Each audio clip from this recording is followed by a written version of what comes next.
San Norberto nacque a Xanten, una città della Francia, nell'anno 1086.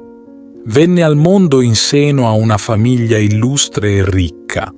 Fin da giovane si dedicò agli studi ottenendo splendidi successi.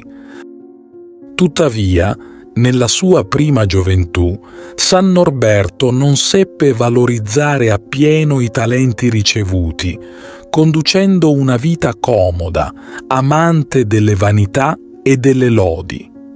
Ma il destino aveva in serbo per lui un cambiamento radicale. Un giorno, mentre viaggiava elegantemente vestito sul suo cavallo, fu colto da un temporale improvviso. Cercando rifugio sotto una pianta, sfuggì per poco a un fulmine che poco mancò di incenerirlo. La terra si aprì sotto i piedi del suo cavallo e lui fu sbalzato a terra perdendo i sensi. Al suo risveglio si ritrovò a riflettere sulla sua vita passata e, come fece San Paolo prima di lui, rivolse al Signore la domanda: «Che vuoi che io faccia?» Le parole «Fuggi il male e fai il bene, cerca la pace e seguila finché non la trovi», risuonarono nel suo cuore come un chiaro messaggio divino. Da quel momento ascoltò quell'appello e cambiò vita per sempre. Abbandonando la corte, si ritirò nel monastero di Sigeberto, vicino a Colonia. Dopo un periodo di preparazione, fu ordinato sacerdote dall'arcivescovo della città. Desideroso di correggere gli abusi che vedeva intorno a sé, fu eletto canonico. Tuttavia, la rilassatezza dei suoi tempi gli mise davanti molti ostacoli, spingendolo a rinunciare al canonicato. Così, camminando a piedi scalzi e mendicando il cibo, iniziò a predicare la buona novella ovunque, finché non si ritirò nel silenzio di Premonstrato. Non rimase solo a lungo. 40 ecclesiastici e molti laici si unirono a lui, desiderosi di vivere nella penitenza e nella preghiera.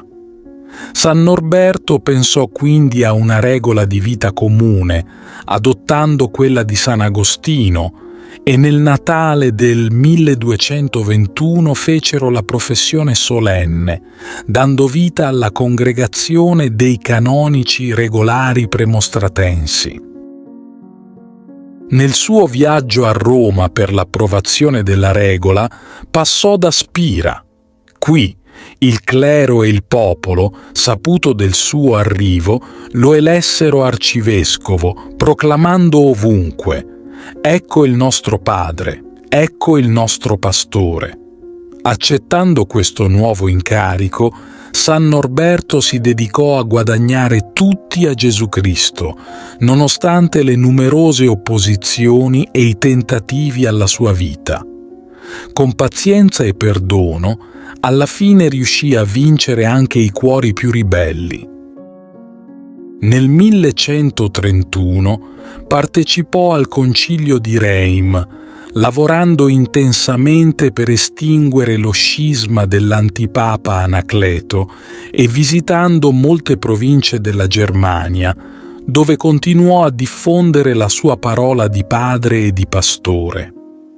Una malattia lo colpì gravemente, costringendolo a letto per 4 mesi, finché, il 6 giugno 1134, spirò nel bacio del Signore, lasciando un'eredità di fede e dedizione che ancora oggi ispira molti. Ti invito calorosamente a iscriverti al nostro canale per darci supporto e permetterci di continuare a creare nuovi video che condividono storie ed esperienze ispiratrici. La tua iscrizione è un prezioso sostegno che ci motiva a condividere più contenuti di valore e a diffondere messaggi di speranza, fede e crescita personale. Grazie di cuore.